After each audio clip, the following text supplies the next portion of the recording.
I think there's a good point to be made in terms of differentiating rates to a certain extent. We already do that with the diesel tax being a bit higher than the gas tax. So heavier vehicles likely put a higher or contribute more to the road wear and tear than lighter vehicles. So I think it would make sense to charge based on weight and maybe have a higher rate if your vehicle is very heavy versus whether it's very light.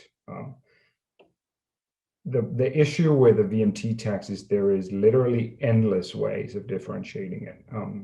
Obviously, I mentioned before, there may be some options to differentiate based on urban and rural traffic. Urban should be probably should have a higher rate because there's additional congestion. There's other options for getting around, whereas in the rural areas, congestion is less of an issue, and driving is often the only option.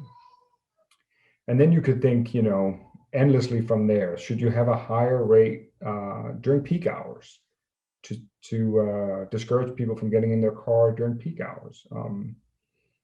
Should you have a higher rate on local roads than on highways and so forth? There are endless opportunities. So there would need to be, there's some point where we need to stop because, as we spoke about before, it also needs to be simple for the taxpayer to understand. It needs to be simple for the tax collector to understand.